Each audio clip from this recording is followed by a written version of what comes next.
안녕하세요. 저는 경기도 용인에서 작은 반찬 가게를 운영하는 50대 여성입니다. 늘 웃는 얼굴로 즐겁게 살아가기 위해 노력하고 있죠. 하지만 불과 몇 년 전까지만 해도 저는 시집살이에 치이며 힘들게 살아가던 대한민국의 흔한 며느리였어요. 오랜 시간 한결같은 마음으로 시어머니를 모시며 온갖 산전수전을 다 겪어왔거든요. 그러다 친정엄마가 돌아가시며 저 자신을 돌아볼 기회를 가지게 됐습니다. 그때부터 제 인생이 완전히 달라졌네요. 그럼 순종적인 며느리로 사는 게 삶의 전부인 줄 알았던 제가 어떻게 행복을 찾게 됐는지 지금부터 그 이야기를 하나하나 풀어나 보겠습니다. 저는 남들이 보기엔 평범한 며느리였고 착한 아내였고 성실한 엄마였어요. 하지만 그 평범한 뒤에 한 사람을 향한 독을 품은 채 5년을 살았습니다. 그런 고통스러운 삶이 시작된 건 임종을 앞둔 친정엄마가 병원에서 저를 마지막으로 부르신 그날부터였어요. 보호자님, 어머님께서 찾으십니다. 가능하면 빨리 와주세요. 간호사의 목소리엔 다급함이 묻어 있었습니다. 병원으로 달려가는 내내 가슴이 방망이질 쳤죠. 친정엄마가 위암 말기 판정을 받고 2달째 병원에 계셨거든요. 병실 문을 열고 들어가니 엄마가 산소호흡기를 끼고 누워 계셨습니다. 예전에 그 억척스럽고 강인하던 모습은 온데간데 없고 앙상하게 마른 작은 체구에 노인만 남아 있더군요. 제 손을 잡는 친정엄마 손이 너무 차가워서 흠칫 놀라며 두 손으로 꼭 감싸드렸어요. 순이야, 엄마가 할 말이 있어. 엄마 목소린 너무 작아서 귀를 가까이 가져다 대야만 들을 수 있었습니다. 엄마, 힘들면 말 안 하셔도 돼요. 엄마가 무슨 말 하려는 건지 나 다 알아. 하지만 엄마는 고개를 저으며 제 손을 더 꽉 잡으셨습니다. 그러고는 병실을 둘러보시더니 간호사가 나간 것을 확인하고 나서야 말씀을 이어가셨어요. 순이야, 엄마가 너한테 줄 게 있어. 우리 집 벽장에. 엄마는 숨을 헐떡이시면서도 끝까지 말씀하려고 애쓰셨습니다. 저는 그런 엄마를 진정시키려 했지만 엄마는 마치 그 말을 하지 않으면 눈을 감을 수 없다는 듯 필사적이었죠.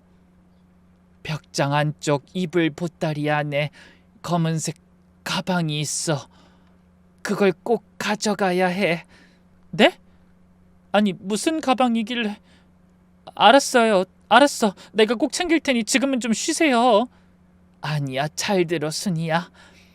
그건 엄마가 30년 넘게 파출부하고 식당 일하면서 한 푼 두 푼 모은 거야. 너한테 주려고. 친정엄마의 눈에서 눈물이 주르륵 흘러내렸습니다. 영문도 모르는 저도 엄마의 눈물을 보자 따라서 울음이 터져 나왔네요. 엄마가 얼마나 고생하셨는지 저는 누구보다 잘 알고 있었거든요. 아버지가 돌아가시고 저 하나 잘 키우기 위해 새벽부터 밤늦게까지 쉴 새 없이 일하던 엄마. 명절 때도 쉬지 못하고 남의 집 일을 도우러 가시던 엄마. 매일 밤 파스로 도배하고 끙끙 앓으며 잠을 설치던 엄마. 그런 엄마가 갑자기 믿지 못할 얘기를 꺼내놓으셨어요. 가방 안에 금괴가 들었어. 금괴 30개. 순이, 널 위해서 엄마가 모아둔 거야. 금괴라는 말에 깜짝 놀랐습니다. 평생 자신을 위해서는 푼돈 한 번 쓰지 않던 엄마가 저를 위해 그런 놀라운 걸 모으셨다니.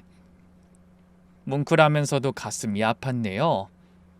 엄마, 왜 그런 걸. 그냥 엄마 위해서 좀 쓰고 사시지. 네가 지독하게 시집살이하는 거 엄마가 모르는 줄 아니? 아무리 숨기려고 해도 엄만 다 알아. 그 말씀에 또 눈물이 터져 혼났어요. 그동안 힘들어도 걱정 끼치기 싫어서 늘 잘 지낸다고 말했는데 엄마는 다 알고 계셨던 겁니다. 요즘 금값이 많이 올랐으니 그거면 나중에 무슨 일이 있어도 어디서든 당당하게 살 수 있을 거야. 엄마, 이 일은 아무한테도 말하면 안 돼. 특히 시어머니한테는 절대로.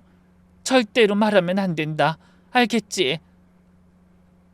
엄마는 힘든 와중에도 목소리에 힘을 실어 경고하듯 말씀하셨어요. 네 시어머니는 참 욕심이 많은 사람인 것 같더라. 엄마가 사람 잘 보는 거 알지? 꼭 조심해야 해. 지금 생각해보면 엄마는 이미 모든 걸 예견하신 것 같아요. 오랜 경험과 연륜으로 시어머니의 본성을 꿰뚫어 보셨던 거죠. 은행 금고에 바로 넣어. 집에 두지 말고, 알았지? 네, 엄마 알았어요. 걱정하지 마세요. 엄마가 어렵게 모아주신 거 꼭 지킬게요. 엄마는 그제야 안심하신 듯 미소를 지으셨습니다. 그러곤 침대 옆 서랍을 가리키셨어요. 저기 통장도 있어. 장례 비용으로 써. 넉넉할 테니 남은 건 네가 가지고. 엄마, 그게 무슨 소리예요? 엄마 나으실 거야. 이번에도 잘 이겨내실 거라고요. 하지만 엄마는 고개를 저으셨습니다. 순이야, 엄만 이제 네 아버지 만나러 갈 때가 됐어. 너무 힘들어. 더는 못 버틸 것 같아. 그날 밤 엄마는 제 손을 꼭 잡은 채로 영영 깨지 않을 깊은 잠에 빠지셨습니다. 마지막까지도 금괴에 대해 당부하기를 잊지 않으셨죠.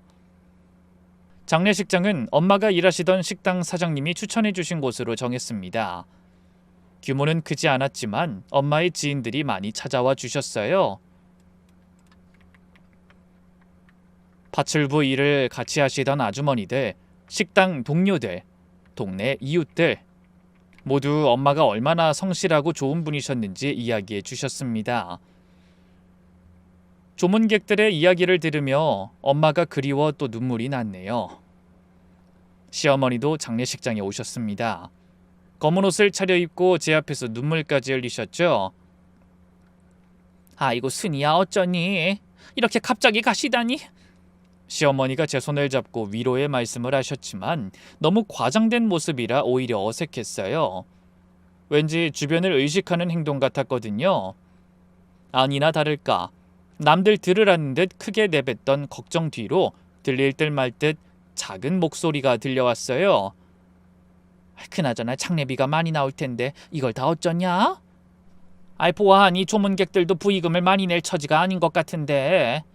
저는 어이가 없고 당황스러웠지만 최대한 침착하게 대답했습니다.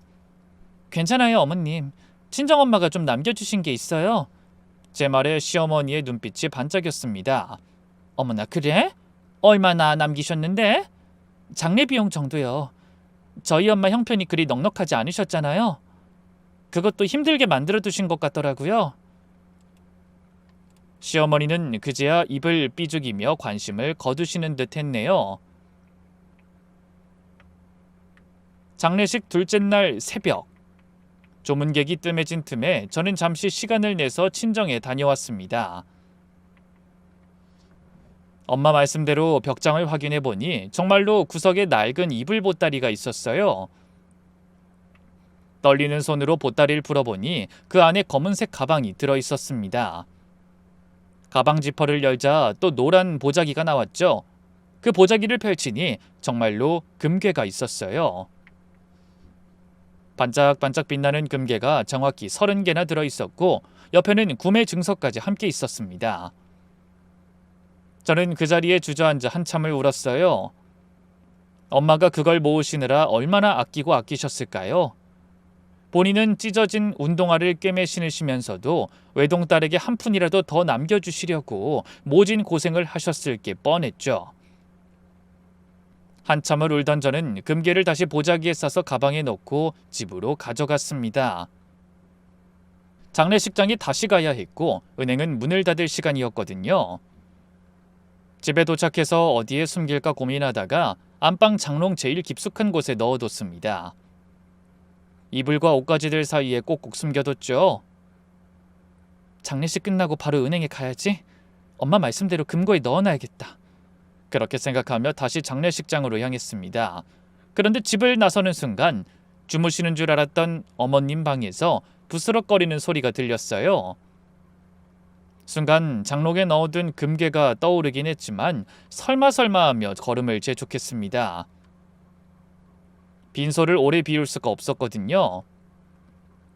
설마 어머님이 뭘 눈치채신 건 아니겠지?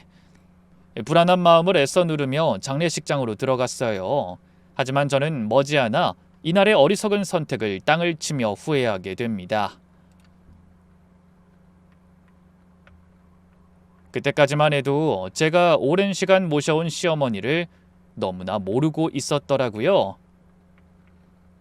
시어머니가 뻔뻔하고 무서운 사람이란 걸 알았다면 절대로 그런 선택을 하지 않았을 겁니다. 하지만 저는 그날 장례식장으로 돌아가 발인을 마치고 납골당에 어머니를 모시고 나서야 집으로 돌아왔습니다. 차가운 납골당에 유골함을 넣으며 마음속으로 다짐했어요. 엄마, 저 이제 당당하게 살게요. 엄마가 주신 선물 꼭 지켜내서 새 인생 살아볼 거예요. 그게 제가 친정엄마를 안심시킬 수 있는 마지막 약속이라고 생각했어요. 그리고 집으로 돌아와 장롱을 열기 전까지 저는 정말로 그 약속을 지킬 수 있을 거라고 철석같이 믿었습니다. 오늘은 시간이 늦었으니 내일 아침 일찍 은행에 가서 대여금고에 넣어둬야지. 하지만 무거운 몸을 이끌고 집에 돌아와 장롱을 열었을 때 저는 기겁하고 말았어요. 장롱문을 열고 이불을 하나씩 드러냈지만 있어야 할 가방이 보이지 않았거든요. 분명히 그 자리에 넣어뒀는데 말이죠. 이상하네? 입이 바짝 말랐지만 마음을 가라앉히고 차근차근 찾아봤습니다. 이불과 옷가지를 다 꺼내고 구석구석 살펴봤죠. 하지만 금괴가 든 검은 가방은 온데간데 없이 사라졌어요. 심장이 미친 듯이 뛰기 시작했습니다. 설마 내가 혹시 다른 곳에 두고 착각을 하나? 스스로에게 물으며 화장대 서랍도 열어보고 침대 밑도 들여다봤습니다. 심지어 베란다까지 뒤졌지만 가방은 보이지 않았어요. 그때 뒤에서 시어머니 목소리가 들렸습니다. 뭘 그렇게 찾니? 깜짝 놀라 돌아보니 시어머니가 방문에 기대어 절 보고 계셨어요. 언제부터 거기 계셨는지 표정이 묘하게 일그러져 있었습니다. 어머님, 그냥 뭐 좀 찾는 게 있어서요. 뭔데 그렇게 급하게 찾아? 내가 도와줄까? 아니에요, 괜찮아요. 저는 애써 평정심을 유지하려 했지만 손이 떨리는 건 숨길 수가 없었어요. 하지만 시어머니는 그런 제 속내는 모르시는지 무심하게 말씀하셨습니다. 알았다. 아범은 어딜 갔다고? 피로 좀 풀고 온다고 애랑 같이 사우나 갔어요. 근데 어머님, 혹시 집 비운 적 있으세요? 글쎄다. 너희 엄마 빈소 갔다 오고 마트도 다니고 했지. 왜? 어머님은 아무것도 모른다는 듯 물으셨어요. 아니, 사실은 저희 엄마가 남기신 물건이 있는데 검은색 가방이거든요. 분명히 장롱에 넣어뒀는데 안 보여서요. 왜? 그게 없어졌니? 네, 혹시 보신 적 없으세요? 아니, 난 본 적 없는데. 시어머니는 전혀 모르는 일이라는 듯 무심하게 답하셨죠. 그날 밤 저는 한숨도 잘 수가 없었습니다. 혹시나 하는 마음에 새벽에 다시 친정에 가봤어요. 친정엄마 잃고 경황이 없던 제가 가방을 가져오지 않고 착각한 건 아닐까 하면서요. 하지만 벽장 안은 텅 비어 있었습니다. 날이 밝자 저는 한참을 고민하다 다시 시어머니께 조심스럽게 물어봤어요. 어머님, 정말로 제 방에서 이상한 거 못 보셨어요? 검은 가방이 정말 중요한 건데 거기 저희 엄마가 쓰시던 유품이 들어있어서요. 만약에 못 찾으면 경찰에 신고해야 할 것 같아요. 어머님이 안 계실 때 도둑이 든 걸지도 모르잖아요. 그런 제 말에 시어머니의 얼굴이 급격하게 어두워졌죠. 그러더니 갑자기 얼굴을 바꿔 태연하게 말씀하셨습니다. 그거? 다시 생각해보니 기억이 나네. 심장이 쿵 내려앉았습니다. 네? 어디 갔는지 아시는 거예요? 제가 몇 번이나 물을 때는 천연덕스럽게 모른다고 일관하더니 경찰 얘기를 꺼내자 갑자기 기억이 난다고 하시더군요. 너무나 황당했어요. 그래, 그 낡고 검은 가방 내가 봤지. 그거 어디 있어요? 내가 이미 알아서 다 처리했지. 너무 놀라서 저도 모르게 소리쳤습니다. 네? 처리라니 어떡해요? 시어머니는 아무렇지도 않은 듯 들고 있던 리모컨을 내려놓으며 저를 똑바로 바라보셨습니다. 내가 이미 팔았지. 우리 돈인데 뭐가 문제야? 그 말에 기절할 듯이 놀란 저는 입을 떡 벌린 채 시어머니를 바라볼 수밖에 없었어요. 그러자 어머님은 할 말을 잃은 저를 향해 뻔뻔한 태도로 말씀하셨습니다. 뭘 그런 표정으로 봐? 네가 받은 거면 그게 다 우리 집 재산인 거고 내가 이 집 최고 어른이니까 내 마음대로 처분하는 게 맞지. 말도 안 돼요. 어머님, 그건 친정엄마가 저한테 남기신 거예요. 저를 위해서 드시고 싶은 거 참아가며 힘들게 일해 한 푼 두 푼 모으신 거라고요. 그게 무슨 말 같지도 않은 소리야. 시집 왔는데 네 거 내 거가 어딨냐? 그럼 내 아들이 뼈 빠지게 일해서 번 돈으로 넌 왜 놀고 먹었는데? 놀다뇨. 전 살림하면서 애 키우고 어머님 챙겨드렸잖아요. 말이 그렇다는 거지. 한 가족이면 네가 받은 것도 다 우리 집 공동재산이 된다는 말이다. 젊은 게 말귀를 그렇게 못 알아들어서 어디다 쓰냐? 시어머니의 당당함에 너무나 큰 충격을 받았습니다. 엄연히 남의 방에 있던 물건에 손을 대놓고도 눈곱만큼도 미안해하는 기색이 없었어요. 대체 얼마나 양심이 없으면 도둑질을 해놓고도 그렇게 떳떳할 수가 있을까요? 어떻게 그러실 수가 있어요? 그건 도둑질이에요. 제 말에 시어머니가 펄쩍 뛰며 소리치셨어요. 뭐? 도둑질? 너 지금 시어미한테 도둑이라고 한 거냐? 그러더니 벌떡 일어서서 제 멱살이라도 잡을 듯 소리치셨어요. 다시 한번 말해봐. 내가 뭘 훔쳤다는 거야? 우리 집에 있는 물건을 만진 것도 죄고 도둑질이냐? 너 정신이 있는 거니 없는 거니? 가족끼리는 절도죄가 허용되지 않는다는 것도 못 들어봤어? 저는 시어머니의 눈을 똑바로 노려보며 외쳤죠. 그건 우리 집 물건이 아니라 친정엄마가 저를 위해서 남기신 제 물건이에요. 저 말고는 아무도 마음대로 할 권리가 없다고요. 아이고, 귀청 떨어지겠네. 그리 귀한 거니 진짜 필요한 일에 잘 썼으면 된 거 아니냐? 뭐라고요? 사실 내가 빚이 좀 있었다. 네 시누이 결혼할 때 혼수 마련해주고 둘째 녀석 카드 사고 친 거 갚아주느라 빌렸던 거 말이야. 그거 다 갚고 나머진 내 통장에 잘 넣어뒀다. 그럼 된 거 아니냐? 아니, 저희 엄마가 저한테 쓰라고 남기신 걸 왜 어머님 마음대로... 이런 경우가 어딨어요? 이게 죄가 되는지 안 되는지 경찰에 물어보자고요. 잠깐만 기다리세요. 제가 전화기를 들어 경찰에 신고하려고 하자 갑자기 무서운 괴력으로 핸드폰을 빼앗은 어머님이 눈을 부라리며 소리치셨어요. 허! 얘가 영 상황 파악이 안 되네? 증거 있냐? 내가 가져갔다는 증거 있냐고? 아니, 애초부터 그런 게 있었다는 증거는 있고? 시어머니의 말씀에 저는 말문이 막혔습니다. 그게 무슨 말씀이세요? 대체 그 가방에 뭐가 들었다고 이러는지 모르겠는데 네가 관리 잘못해서 잃어버려놓고 왜 이 난리야? 그깟 낡은 가방이 뭐라고? 어머님은 작전을 바꾸셨는지 갑자기 모르쇠로 나오기 시작했어요. 경찰을 부르고 집안 식구들까지 알게 되면 일이 복잡해질 거라고 생각했는지 아예 가방이고 금괴고 본 적도 없고 우리 집에도 없던 것처럼 주장하셨죠. 억장이 무너졌지만 시어머니 얘기대로 증거가 없었어요. 아무도 모르게 하려고 조심한 탓에 제가 금괴를 가지고 있었다는 걸 증명할 방법이 없었던 겁니다. 구입 증서도 가방 안에 있었는데 그 가방도 같이 사라져버렸으니까요. 제가 주춤하는 것을 본 시어머니는 더욱 목소리에 힘을 주고 저를 몰아붙이기 시작하셨어요. 네가 장례식 치르느라 정신이 없어서 헛것을 본 거야.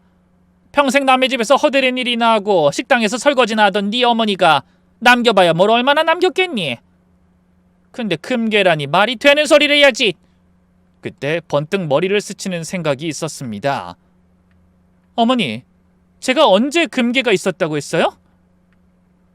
전 그냥 검은 가방만 찾았지 금괴 얘긴 한 적이 없는데요. 그러자 뜨끔한 시어머니가 제 발이 저린 듯 더 크게 소리쳤죠. 금괴라니? 나야말로 언제 그런 말을 했니? 금시초문인데? 너랑 얘기하니 나까지 정신이 없다. 이제 그만해라. 피곤하다. 방금 분명히 금괴라고 하셨잖아요. 얘가 왜 이리 말도 안 되는 걸 우겨? 순이야, 너랑 나랑 몇 년이냐? 벌써 20년이야 20년. 이제 친정어머니도 안 계시면 너 챙겨줄 어른은 나 하나인데 갑자기 잊지도 않았던 금괴 타령으로 시어미를 괴롭혀? 괴롭힌 게 아니라 사실을 묻는 거잖아요. 왜 자꾸 거짓말을 하세요? 방금 제 거 훔쳐서 어머님 빚 갚으셨다고 하셨잖아요. 제 말에 시어머니가 발끈해서 소리소리 질렀어요. 뭐라고? 훔쳐? 이게 부모 다 잃고 정신 못 차리는 거 불쌍해서 대충 넘어가 주려고 했더니 선을 넘어도 한참 넘네? 다시 한번 말해봐! 그러더니 갑자기 적반하장으로 큰 소리치기 시작하셨고 그 소리에 놀란 남편이 방에서 나왔습니다. 무슨 일이에요? 아침부터 왜 이러세요? 네 마누라가 엄니한테 하는 소리 한번 들어봐라. 나한테 도둑이란다. 잊지도 않은 금괴를 내가 훔쳐갔다고 우기면서 생사람을 잡는다. 남편은 저를 보며 한숨을 쉬었습니다. 그게 정말이야? 당신이 어머니한테 그런 말 했어? 사실이니까 그렇지. 돌아가신 우리 엄마가 진짜 금괴를 남겨주셨는데 그게 감쪽같이 없어졌단 말이야. 어머님이 가져가셨다고 방금 그러셨는데 갑자기 말을 바꾸신 거라고. 뭐야? 금괴? 장모님이 그런 걸 어떻게 남기셔? 말이 되는 소리를 해. 남편의 의심 가득한 눈빛에 더욱 답답함만 커졌어요. 정말이라니까요. 엄마가 나 주려고 금괴 몇십 개를 어렵게 모으신 거라고. 당신 제정신이야? 금괴 가격이 얼마인 줄 알기나 해?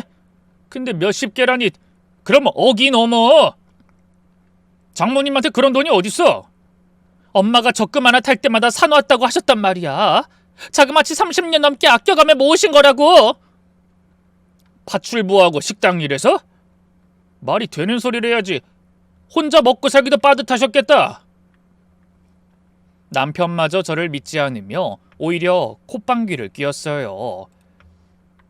그 모습에 의기양양해진 시어머니가 다시 입을 여셨습니다. 예, 너무 그러지 마라. 쟤도 오죽 상심이 크면 저러겠니? 원래 부모나 자식 보내고 잠깐 정신줄 놓는 사람도 있는 법이야. 다른 어떤 것보다 충격받을 일이잖니. 어린인 내가 이해해야지. 시어머니는 마치 저를 불쌍히 여기는 듯한 표정을 지으셨어요. 하지만 그 눈빛 속에는 비웃음과 승리했다는 만족감이 가득했습니다. 그리고 말이야, 설령 네가 말하는 그 금괴가 정말 있었다고 치자.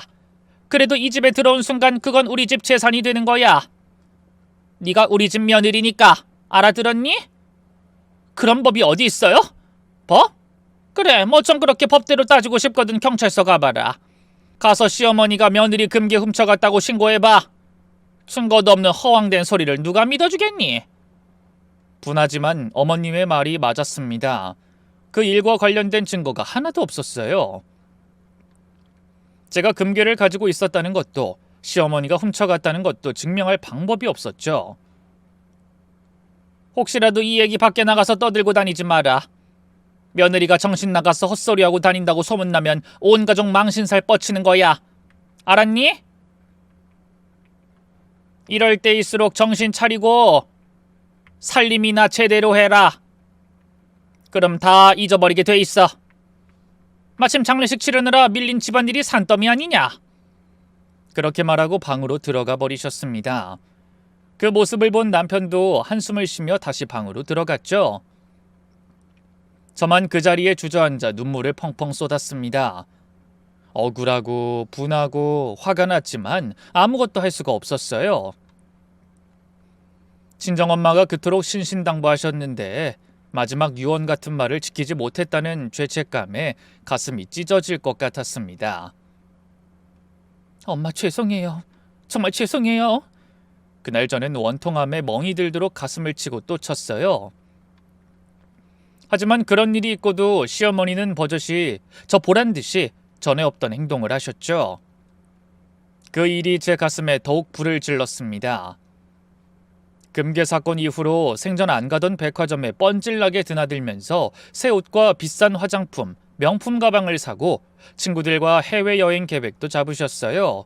그것도 물가 비싸기로 악명 높은 유럽으로 말이죠. 그때마다 어머니는 저를 향해 의미심장한 미소를 보이며 속을 뒤집으셨어요.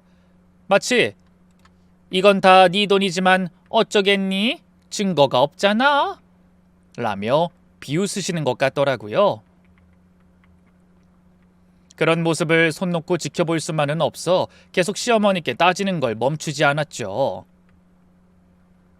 하지만 그럴수록 저만 이상한 사람이 되어가는 것 같았어요. 어머니가 교묘하게 저를 정신병자로 몰아가기 시작했거든요. 동네 사람들에게 헛소문까지 내셨죠. 하루는 장을 보러 갔다가 시어머니가 야채가게 아주머니와 대화 나누는 걸 듣게 됐어요. 아이, 우리 며느리가 요즘 좀 이상해. 친정어머니 돌아가시고 나서 정신이 좀 오락가락하는 것 같아. 아유, 불쌍해 죽겠어. 아니, 며느리가? 안 됐네. 그렇게 착한 사람도 드문데. 착하긴 한데 애가 좀 답답한 구석이 있어. 죽은 사람은 죽은 사람이고 산 사람은 살아야지. 근데 자꾸 헛소리하면서 없는 금괴 타령을 하고 날 괴롭히니 볼 때마다 속상하고 힘들어. 어머, 그럼 조기치매 뭐 그런 증상 아니야? 요즘 젊은 사람들도 스트레스 받으면 치매가 빨리 온다던데. 안 그래도 병원에 데려가 보려고 하는데 자기는 멀쩡하다고 안 간다잖아. 정신 나간 사람이 자기 정신 나갔다고 하는 거 봤어? 그러다 큰 사고 치기 전에 얼른 병원 데려가 봐. 눈물이 핑 돌았습니다. 온 동네방네 제가 정신 나간 사람이라고 소문내고 다니는 시어머니를 보니 억울함에 참아왔던 서름이 폭발했어요. 그날 저녁 시댁 식구들이 모두 모였습니다. 시어머니가 가족 회의를 소집한 겁니다. 남편과 시누이, 시동생, 심지어 고등학생인 제 아들까지 전부 부른 것 같더군요. 그러더니 저를 측은한 눈으로 바라보며 소름 끼치는 연기를 시작하셨죠. 오늘 모인 이유는 다름이 아니라 종호 어멈 때문이다. 그 말에 시동생이 의아한 표정으로 물었어요. 네? 형수님이 왜요? 너희는 아직 모르겠지만 얼마 전부터 종호 어멈이 이상한 소리라면서 날 괴롭히고 있어. 있지도 않은 금괴가 없어졌다면서 시어미를 도둑 취급한다. 다들 알다시피 돌아가신 안사돈이 얼마나 힘들게 사셨니? 근데 무슨 금괴 수십 개를 남겨주셨다면서 말도 안 되는 소리를 하고 있어? 시누이가 거들었습니다. 네? 그게 무슨 말도 안 되는 소리예요? 금괴가 얼만데 그걸 몇십 개나? 그럴 돈 있으면 미쳤다고 그렇게 고생하셨겠어요? 언니 꿈꾼 거 아니에요? 제가 답답한 마음에 한마디 하려는데 조용히 상황을 지켜보던 제 아들이 한숨을 쉬며 나섰습니다. 그러니까요. 제가 보기에도 엄마가 외할머니 떠나시고 너무 슬퍼서 후유증을 앓는 것 같아요. 엄마 제발 이러지 마. 나 너무 걱정돼. 공부에 집중이 안 된다고. 아들까지 나서서 절 비난하는 모습에 할 말을 잃었어요. 그때 남편이 제 손을 잡으며 말했습니다. 여보, 가족들이 다 이렇게 당신 걱정하잖아. 이제 그만 마음 좀 잡아. 아니요. 금괴는 정말로 있었어요. 믿어줘요, 제발. 나도 그랬으면 좋겠다. 근데 장모님이 금괴 같은 걸 살 형편이 안 되셨다는 건 누구보다 당신이 잘 알잖아. 현실적으로 생각해봐. 온 가족이 제발 정신 좀 차리라며 저를 궁지에 몰아놓고 있었어요. 아들마저 의심하는 눈빛으로 바라보니 완전히 고립된 기분이 들더라고요. 그때 시어머니가 다시 입을 여셨습니다. 내가 정신과 전문의 지인한테 물어봤어. 이런 증상이 뭐냐고. 그랬더니 망상장애일 가능성이 있대. 특히 가족을 잃은 후에 나타나는 스트레스성 망상이 가장 흔하다고 하더라. 저는 발끈하며 소리쳤어요. 망상이 아니에요. 전 말짱하다고요. 미치지 않았어요. 아무도 네가 미쳤다고 하지 않았어. 그냥 치료가 필요할 수도 있다는 거야. 병원에 가보는 거 어떻겠니? 시어머니는 마치 어린애를 달래듯이 부드럽게 말씀하셨죠. 하지만 눈은 독사처럼 번들거리고 있었어요. 동네 사람들도 모자라 온 식구들 앞에서 저를 친정엄마 잃은 충격에 헛소리하는 여자로 만들어 놓고 만족하는 모습이었죠. 그러던 어느 날 시어머니가 제 방에 건너와 회심의 미소를 지으며 말씀하셨어요. 너 이제야 뭘 좀 알겠니? 그게 무슨 말씀이세요? 네가 그 금괴 타령 계속하면 나중에 무슨 일 생길지 장담할 수 없어. 정말 정신병원에 강제 입원이라도 하고 싶은 거야? 지금 저 협박하시는 거예요? 어머니가 무슨 권리로 아직도 돌아가는 상황 모르겠어?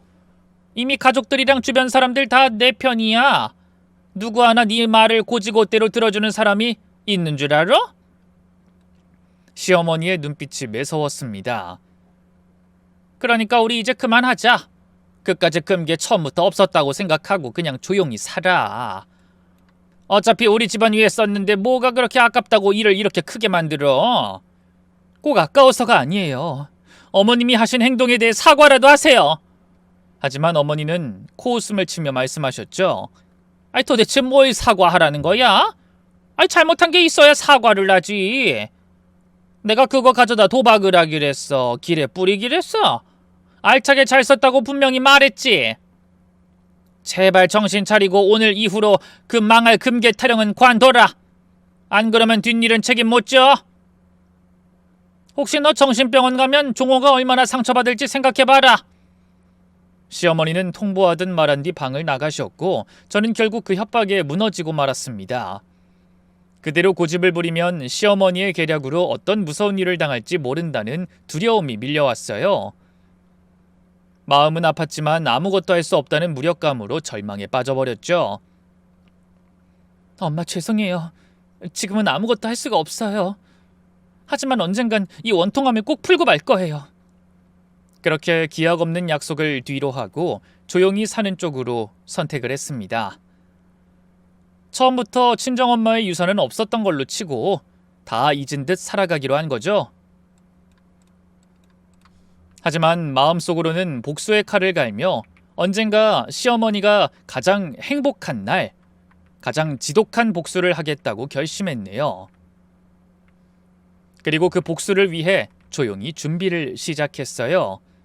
먼저 제대로 된 증거를 수집하기 위해 고민했습니다. 그러다 가장 먼저 한 일은 집 근처 금은방을 찾아다니는 일이었죠. 시어머니 말대로 금괴를 팔았다면 분명 금방 주인이 기억할 것 같았어요. 조용한 동네에서 금괴 파는 일이 흔한 일은 아닐 것 같더라고요. 그래서 집에서 가장 가까운 금은방부터 하나하나 찾아다니며 시어머니의 사진을 보여주고 이렇게 물었습니다. 죄송한데 이 사진에 계신 60대 어르신이 얼마 전에 금괴 팔러 오지 않았나요? 아니요, 그런 일 없었어요. 금괴에 대해 묻자 다들 의외라는 듯 놀라워하며 고개를 저었어요. 그렇게 집 근처에서 시작된 금은방 조사는 점점 반경을 넓혀 버스로 2정거장이나 떨어진 곳까지 찾아다니게 됐죠. 그러다 하루는 규모가 꽤 커 보이는 점포에 들어갔습니다. 안녕하세요. 혹시 최근에 이 어르신이 금괴를 판매하러 오시지 않았나요? 그러자 점포 주인이 눈을 가늘게 뜨더니 물었어요. 왜 그러시는 거예요? 무슨 일 있나요? 그때 저는 뭔가 희망적인 징조를 느꼈습니다. 다른 사람들은 아예 그런 일이 없다고 잘라 말했는데 당황스러운 얼굴로 이유를 묻는 걸 보니 뭔가 알고 있는 것 같다는 생각이 들더라고요. 그래서 일부러 눈에 힘을 주고 한숨을 쉬며 말했습니다. 그 금괴가 도난품이래요. 이분은 저희 시어머니신데 아무것도 모르고 친구 부탁으로 금괴를 파신 것 같아요. 잘못하면 이 문제에 경찰까지 나설지 모르는데 혹시 여기 오신 게 사실이라면 그냥 CCTV 자료만 받아 확인하고 조용히 해결하고 싶어서요. 만약 시어머니가 금괴를 그 점포에 판 게 맞다면 주인도 일이 커지지 않고 해결되길 바랄 거라는 생각이 들었어요. 역시나 고민하던 주인은 장부를 뒤적여 금괴 매입한 기록을 찾아내 날짜를 확인하고 CCTV 자료를 제공해 줬습니다. 일정 기간이 지나면 기록이 지워진다는 말을 들어서 조급했지만 다행히 늦지 않았더라고요. 화면을 확인한 저는 다시 한번 가슴으로 울었습니다. 저를 그토록 정신 나간 사람으로 만들던 시어머니가 멀쩡히 친정엄마의 검은 가방을 들고 금방으로 들어오더라고요. 그러더니 금괴를 꺼내 보이며 흥정하고 있는 게 보였죠. 예상했던 일이지만 저도 모르게 눈물이 흘러 억지로 참느라 혼났습니다. 하지만 그걸로는 충분하지 않았어요. 어머니가 그 금괴는 처음부터 자기 물건이었다고 주장해도 할 말이 없을 것 같더라고요. 그래서 도망칠 수 없는 결정적인 증거를 더 모으기로 했어요. 어설프게 움직이다 궁지에 몰리는 건 한 번으로 좋겠으니까요. 그래서 이번엔 시어머니를 미행해 금괴 판 돈을 어떻게 관리하는지 알아봤습니다. 어머니는 백화점과 고급 레스토랑, 피부과에 다니며 흥청망청 돈을 쓰고 있었어요. 피 같은 친정엄마의 돈이 그렇게 쓰이는 게 마음 아팠지만 섣불리 나설 수가 없었습니다. 어떻게든 결정적인 증거를 잡아 시어머니가 둘러대지 못하게 해야 했어요. 이번엔 어머니가 외출한 시간에 방을 뒤져 거래은행의 통장을 찾아냈습니다. 그리고 거액이 입금된 날짜와 그 돈이 어떻게 사용되었는지 통장 거래 내역을 핸드폰으로 찍어 일일이 사진으로 남겼죠. 다음으로 한 일은 작은 볼펜 모양의 녹음기를 하나 사서 항상 몸에 지니고 다니는 일이었어요. 언제 어디서 어머니가 제 금괴에 손을 댔다는 증거가 될 말을 듣게 될지 모른다고 생각했죠. 그러다 하루는 어머니가 거나하게 술에 취해 들어온 날이 있었어요. 그맘때 조용히 지내는 척하던 절 보고 어머님은 어느 정도 마음을 놓은 것 같았죠. 저는 일부러 시어머니를 방심하게 만들기 위해 꿀물을 한 잔 타서 방으로 들어가 친절하게 물었습니다. 어머님, 오늘 기분 좋으신가 봐요. 약 좀 많이 드신 것 같은데 이 꿀물 한 잔 드세요. 오냐, 아우 친구들하고 호텔 뷔페 다녀왔거든. 아유 이것들이 못 먹고 살았나. 내가 한 통 낸다고 하니까 좋아서 난리더라.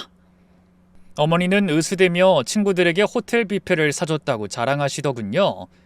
저는 주먹을 꼭 쥐고 마음을 다스리며 다시 물었어요. 어머, 호텔 뷔페가 한두 푼이 아닐 텐데 괜찮으시겠어요? 아유 그래봐야 푼돈이지. 내가 사돈 잘 둔 덕에 요즘 돈 걱정 안 하고 살잖냐? 아유 그래, 이게 다 우리 며느리 덕이지. 네가 내 인생에 도움이 되기도 하는구나. 심장이 쿵쿵 뛰었습니다. 조금만 더 구슬리면 시어머니가 자기가 한 짓을 털어놓을 것도 같았거든요. 그게 왜 제 덕이에요? 아이 몰라서 묻냐?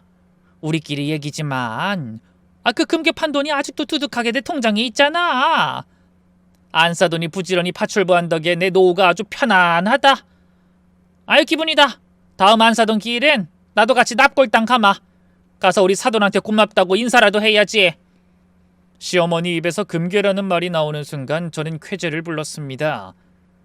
억울한 마음에 무작정 금괴 내놓으라고 소리칠 때는 펄쩍 뛰던 시어머니가 술 한잔하고 방심하자 자기 죄를 술술 실토하더라고요.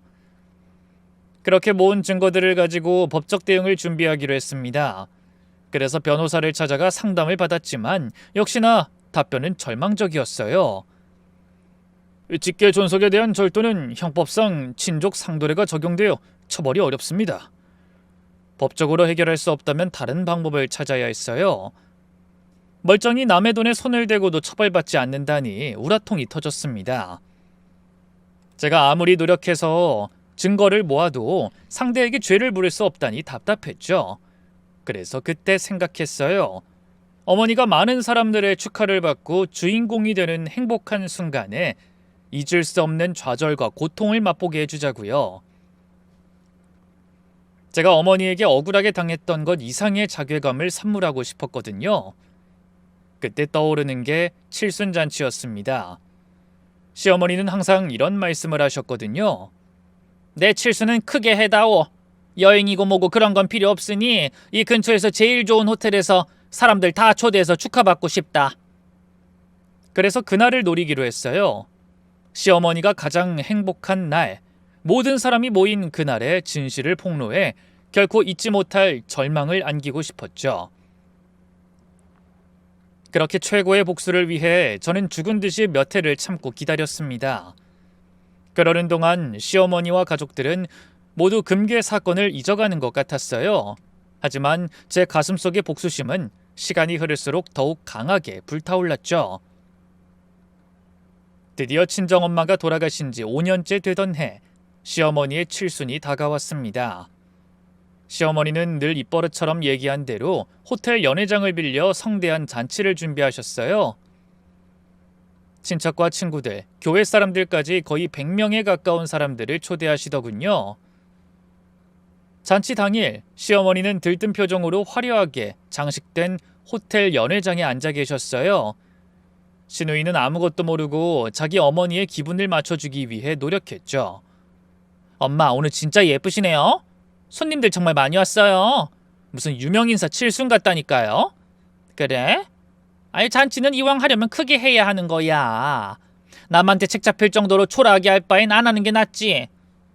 그러면서 얼굴 가득 만족감을 드러내는 시어머니를 보니 저도 모르게 코웃음이 나왔습니다. 최고의 순간에 잊을 수 없는 망신을 당한다면 어떤 표정을 지을지 벌써부터 고소한 생각이 들었네요. 잠시 후 손님들이 하나둘 축하 인사를 건넸습니다. 최 여사님, 칠순 축하드려요. 아우, 정말 젊어 보이세요. 환갑이라고 해도 믿겠네요. 시어머니는 만면에 미소를 띠고 인사를 받으셨어요. 곧이어 식사가 시작되고 축하 순서도 이어졌죠. 그 뒤로 손자 손녀들의 축하 노래, 교회 성가대의 축가, 친구분들의 축하 인사로 어머니의 얼굴에서는 웃음이 떠나지 않았어요. 그리고 드디어 기다리고 기다리던 저의 차례가 왔습니다. 이제 오늘의 주인공인 최 여사님의 며느님이 준비한 특별한 순서가 기다리고 있습니다. 하나뿐인 며느님이 감사의 마음을 담아 직접 특별한 영상을 준비하셨다고 하는데요. 마지막까지 철저하게 비밀로 준비하셨다고 하네요. 요즘 보기 드물게 사이좋은 고부간이라 참 보기가 좋습니다. 사회자의 멘트에 시어머니가 놀란 표정을 지으셨어요. 영상이라니? 네가 영상을 준비했어? 놀란 것 같은 시어머니를 향해 제가 웃으며 답했습니다. 네, 어머님. 제 마음을 담아서 준비한 특별 선물이에요. 마음에 드셨으면 좋겠네요. 기대하세요. 그 순간 시어머니의 눈에 잠시 두려움 같은 게 스치더군요. 하지만 그 많은 손님 앞에서 저를 말릴 엄두는 내지 못하는 것 같았어요. 저는 마이크를 잡고 조심스럽게 입을 열었습니다. 안녕하세요. 오늘 이렇게 많은 분이 저희 어머니의 칠순을 축하해 주셔서 정말 감사드립니다. 이렇게 감사한 여러분들에게 시어머니가 어떤 분이신지 그 진 면모를 보여드리고 싶어 특별한 영상을 준비했습니다. 어머님, 칠순 진심으로 축하드립니다. 오늘은 결코 잊지 못할 하루가 되실 거예요. 인사말이 끝나자 사람들이 흐뭇한 미소를 지으며 스크린을 바라봤습니다. 그리고 곧 영상이 시작됐어요. 처음에는 어머님의 젊은 시절 사진들이 나왔죠. 그리고 가족 사진도 나왔어요. 사람들은 웃으며 영상에 집중하더군요. 그런데 몇 분 이어지던 영상의 화면이 갑자기 바뀌었습니다. 화면 가득 저희 친정엄마의 수첩이 떠올랐어요. 돌아가신 엄마가 직접 적어두신 금괴 구입 기록이 빼곡히 적힌 수첩이었죠. 그때를 놓치지 않고 제가 영상을 설명하기 시작했습니다. 이건 돌아가신 저희 친정엄마가 30년간 파출부와 식당일하며 사모으신 금의 구매 기록입니다. 그러자 갑자기 웅성거림이 시작됐습니다. 하지만 다음 순간 곧바로 화면이 금은방으로 넘어갔고 낯익은 노년 여성이 금괴를 파는 모습이 나타났어요. 이건 오늘의 주인공인 최 여사님께서 금은방에서 금괴를 팔고 있는 장면이네요. 여러분도 보시면 아시겠지만 저희 시어머니가 분명하시죠? 화면을 바라보던 어머님의 얼굴이 하얗게 질렸습니다. 그러더니 냅다 소리를 지르기 시작하셨어요. 이게 뭐야? 당장 끄지 못해? 어서 끄라고! 하지만 전 멈추지 않고 계속했습니다. 직원들에게 무슨 일이 있어도 영상을 멈추지 말라고 신신당부해 놨었죠. 저희 친정엄마는 어렵게 모아 구매한 금을 외동딸인 저에게 남기셨어요. 하지만 엄마의 장례가 끝난 뒤 집에 돌아갔을 때 금괴는 감쪽같이 사라졌더군요. 바로 저렇게 저희 시어머니가 안사돈이 남긴 금괴를 들고 금은방에 가셨기 때문이죠. 다음은 시어머니가 명품 가방을 사는 사진, 호텔에서 식사하는 사진들이 이어졌습니다. 이 사진들은 최근 5년간 시어머니가 보내신 호화로운 생활을 찍은 겁니다. 그저 평범하게 국민연금으로 살아가던 어머니가 갑자기 어디서 저런 많은 돈이 났을까요? 그리고 결정적인 증거가 될 음성이 들려왔어요. 바로 시어머니의 술 취한 음성이었죠. 몰라서 묻냐?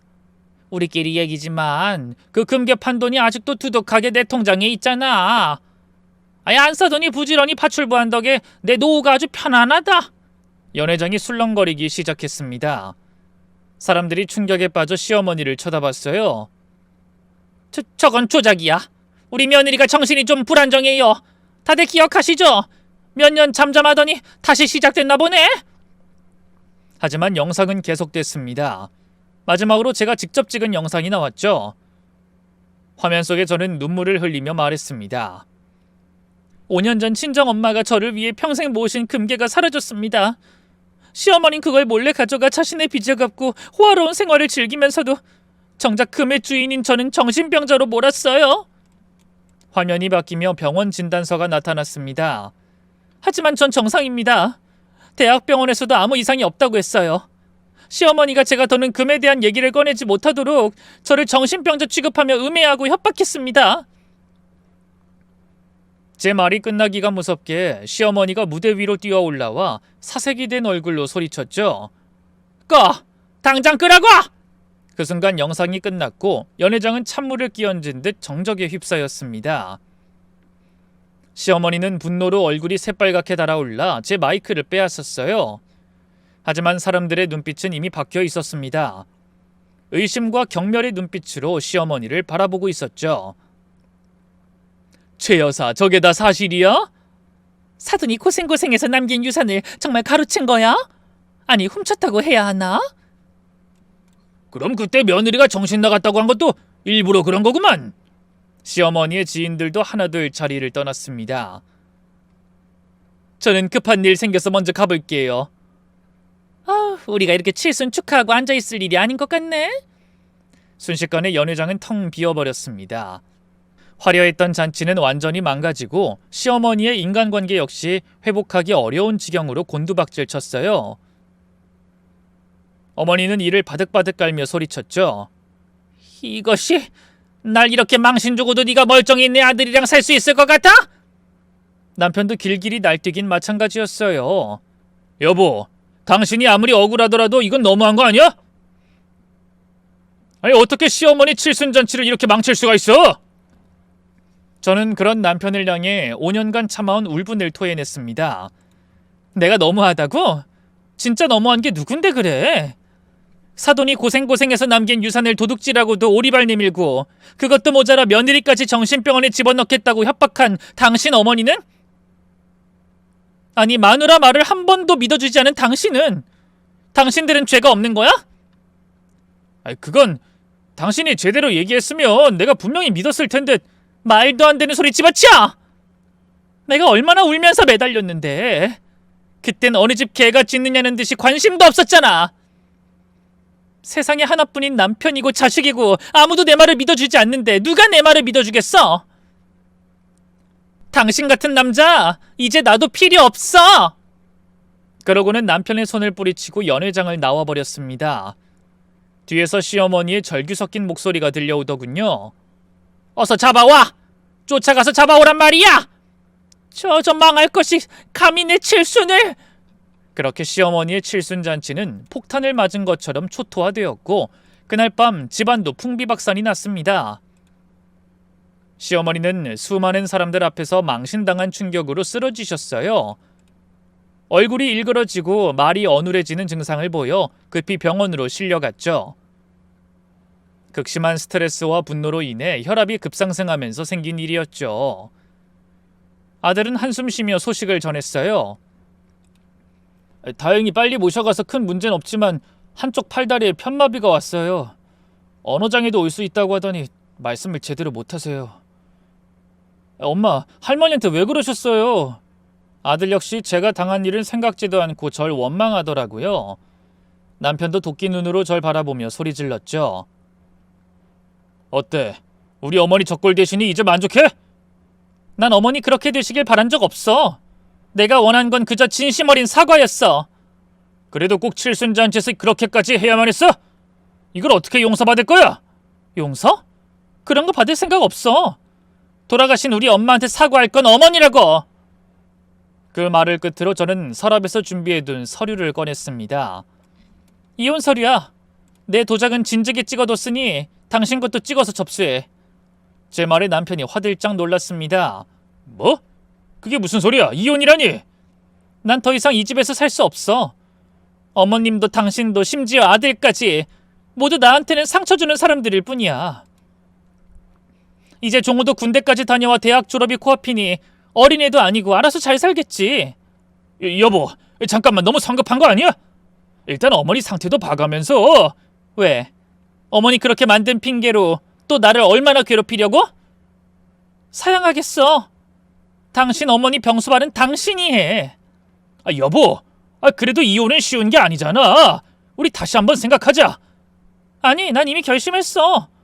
당신이 서명 안 하면 소송이라도 할 거니까 각오해. 뭐? 기어코 이혼을 하자는 말이야? 당연하지. 내 조건은 단 하나야. 다른 거 아무것도 필요 없으니까 어머니가 훔쳐간 금괴값만 돌려줘. 3억 정도 될 거야. 3억? 내가 갑자기 그런 돈이 어딨어? 어머니 통장에 있잖아. 우리 엄마 금 팔아서 만든 돈! 남편은 난처한 표정을 지었습니다. 들어보니까 우리 엄마가 그 돈을 마음대로 쓰신 것 같은데 그건 당신이 알아서 해야지. 소송까지 가면 소문만 더 무성해지고 법원에 오가느라 힘들 텐데 괜찮겠어? 어차피 어머니가 도둑질하신 거 만천하에 드러났는데 아직도 그 돈을 못 내겠다는 거야? 결국 남편은 시어머니를 설득했습니다. 처음엔 완강히 거부하셨지만 제가 이혼과 민사소송을 준비한다는 말에 결국 돈을 내놓으셨어요. 그렇게 저는 빼앗겼던 3억을 받아냈습니다. 정확히는 2억 8천만 원이었어요. 시어머니가 그동안 쓰신 돈이 많아 남편이 대출까지 받아서 간신히 그 정도로 만들었더라고요. 그 뒤로 저는 깔끔하게 도장 찍고 남편과 남이 되었습니다. 짐을 싸서 집을 나오는 날 시어머니가 휠체어를 타고 현관으로 나오셨어요. 너 후회할 거야. 아니요. 후회하는 건 어머니일 거예요.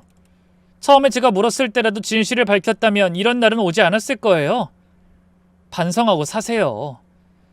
저는 돌아보지 않고 문을 나섰습니다. 그리고 시어머니에게 받아낸 3억으로 작은 아파트를 사고 저만의 사업도 시작했어요. 사실 5년 동안 복수를 준비하면서 동시에 성공적인 독립도 준비했거든요. 친정엄마가 통장에 남겨주신 돈에서 장례비를 제외하고 남은 돈을 종잣돈 삼아 주식 투자를 시작했었어요. 경제 공부를 하고 투자 강의도 들으며 조금씩 불려나갔죠. 그러는 사이 1,000만 원이 어느새 5천만 원이 되어 있었습니다. 그 돈으로 아담한 반찬 가게를 열었어요. 돌아가신 친정엄마는 금괴 말고도 저에게 손맛이라는 좋은 유산을 남겨주셨거든요. 그 후로 정성스럽게 만든 반찬들이 입소문을 타기 시작했고 가게는 빠르게 자리 잡아 단골 손님도 생겨났습니다. 그런데 이혼하고 1년 만에 아들로부터 뜻밖의 소식을 듣게 됐어요.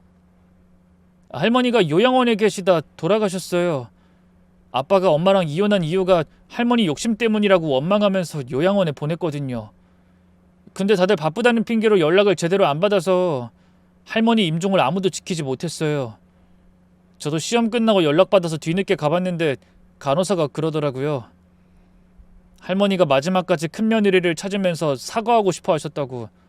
큰며느리랑 같이 살 때가 제일 행복했다면서 뒤늦게 후회를 많이 하신 모양이에요. 그 소식에 안타까운 마음이 들었지만 후회는 없었습니다. 제가 옳다고 생각하는 일에 최선을 다해 스스로 현재의 행복을 찾았으니까요. 하지만 어머니는 그 반대였던 모양이더군요. 죽기 전에 후회되는 일이 많아 외로운 죽음을 맞으면서도 미련이 많이 남았던 것 같습니다. 비록 씁쓸한 마음이 들긴 하지만 시어머니가 그곳에서나마 착하고 성실하게 거짓 없는 삶을 사시길 진심으로 바라고 있네요. 저는 지금 작은 반찬 가게에서 평범하지만 소중한 저만의 인생을 살아가고 있습니다. 뒤돌아 생각해보니 친정엄마가 저에게 남겨주신 건 그저 단순한 금이 아니라 제 스스로 일어설 수 있는 삶의 씨앗이었고 불의에 맞설 수 있는 용기였으며 새로운 인생을 시작할 수 있는 희망이었던 것 같습니다. 혹시 지금 과거의 저처럼 힘든 시간을 보내는 이 시대의 며느리들이 계신다면 부디 용기를 내 새로운 희망을 꿈꾸시라고 말씀드리고 싶네요. 그럼 사연을 함께 해주신 여러분들의 가정에 행복과 사랑이 넘치시기를 빌며 저는 이만 인사드리겠습니다. 감사합니다.